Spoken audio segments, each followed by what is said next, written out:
Auzubillahiminash-shaytanir-rajeem. Bismillahir-rahmanir-rahim. Today I am going to teach class 3rd primary subject EVS. Today our topic is discuss, dated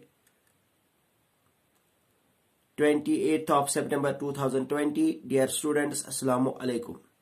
Tahte bachcho, aaj exercise karin. Yus chapter now chhe.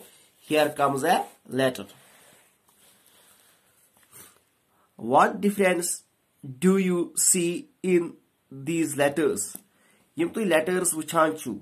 Uman mans kya farak chhe wuchan yim tu gair letters anu il tu school war kar you. Uman mans kya farak chha. The letters are of different shapes, sizes, colors. The letters are of different shapes, sizes, colors and sizes. Yim zal letter asan chhe. Ch asan mukhtalif rangan hins, mukhtalif shaklan hins, mukhtalif sizan hins. Which letters have stamps on them? Kuman chithan cha asa seal trayit. Dakhanich. All the letters have stamps on them. Prat kun dakhan chithi post office chithi asa stamp lagayit. Are all the stamps similar? Kya sare stamp cha hishe asa? What are the differences? Aman maz kya farak cha asa? No. All the stamps are not similar. Na sare seal stamps hishe asan ke. The picture and design of all postage stamps are different. Picture is man post stamp and asan che. Each asan different. The seal is asan different. Have you seen the stamps of the post office on these letters? Kya man chithan pet cha asa post office seal? Yes. Reena's letter reached Delhi by train. Reena's letter was Dil Kathmas train mas. How do you think letters reached different places when there were no trains? तो क्या छु सोचा कि तेम साथ कितकन आस चिट्ठी एक जाय पे बेकिस जाय इवान सोजन येलिन ट्रेन आस के. When there were no trains, यम साथ में ट्रेन आस के, letters reached to distant places with the help of pigeons and people. Dapa yem saat na train aske tem saat pigeon te be look chit ajay pet beke jay watnawan. Pigeons and people took and delivered the letters. Pigeon the people is chit ajay pet tulan beke jay watnawan.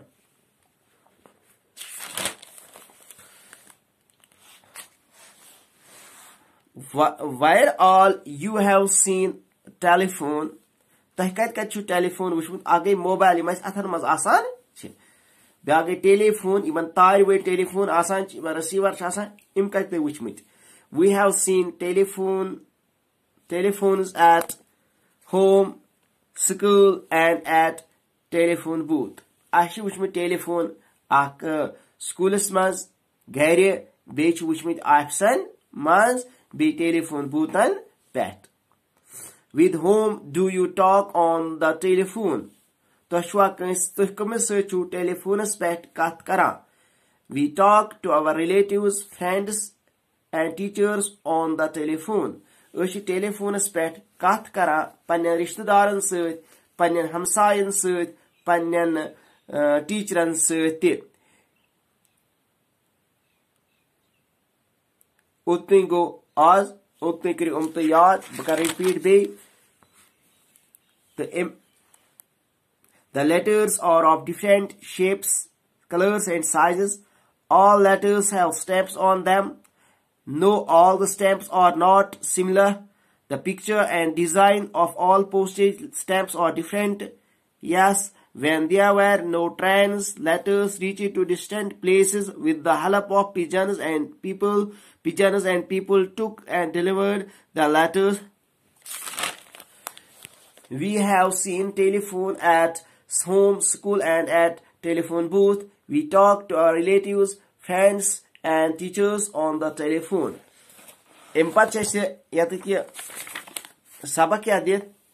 Visit to a post office. Visit to a post office. Post office pet gasun. Visit karun. Visit a post office near your house. Pannis makanas, pannis garas nazdik.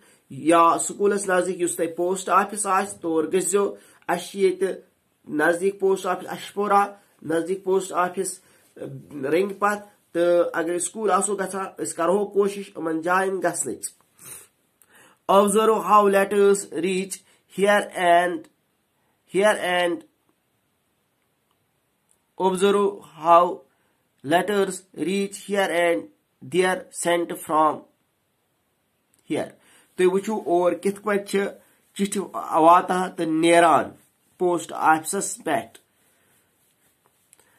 what other work takes place there बे क्या काम post office मज गछान what is this what are Razia and her appa saying to each other about letter what is this ये क्या छो what are Razia and her appa Razia तो imsans appa saying to each other क्या आखिरी किस वना about letter चिट्ठी मुतालिक appa do you know today we learned about the journey of a letter in the class appa क्या chia पता अस पोर आज क्लासेस मज चिट्ठी हन सफर कि कित कन अक जाय पे बेकिस जाय वातान तो कित कन तमिस नफरस निश वातान यमिस यह चिट्ठी आसक लेचमस I want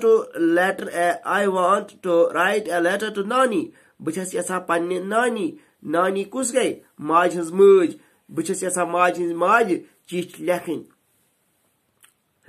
आपा क्या वना you can write a letter I am going to make a phone call you can write a letter so lek ak cheat you can write so hekak ak cheat likhet I am going to make a phone call bakarai phone call bakarai phone as pet kath if you want you can also come along agar yasan chak phone as pet kath karin siti asad agar yasan chak phone as pet kath karin siti asad Razia and Appa went out to make a phone call from a shop in the village Razia to Appa draai neber kya karne khatir phone call karne khatir gar draai neber gay ekis dukanas pet dus gamas si mazman os or phone karne Appa dialed the phone number and both of them talked with Nani Appan kar kam Appan kor number dial itka te uchan chu mobile as per dial kara agar hotas ring asa itka sat kara to number is iwan tithai kan karna Appan kor ithai kan number dial to telephone boothas pet to mo dushwayo karak panwai kath kemis sait Nani sait they gave money to the shopkeeper and returned home happily उमो दी पोस कमिस अमिस शॉपकीपरस यानी पोस इस mobiles bill भरन पे mobiles recharge पे कर तेल हेकान कत कर इथे कन फोन तमो कोर ये तमो टेलीफोन कोर उमो दी अमिस दुकानदारस पोस क्या अमिस दुकानदारस चार्जेस खसान कॉल चार्जेस यीतिस काल मो कॉल कर्मस तीतिस काल के कोता वो दिन सह पोस दित दुकानदारस तो द्राय पन गर कुन ओतन गो गुब्रियो आज अम ब्रोह कुन गोस नईस लेक्चरस मज तो दियो इजाजत अल्लाह हाफिज।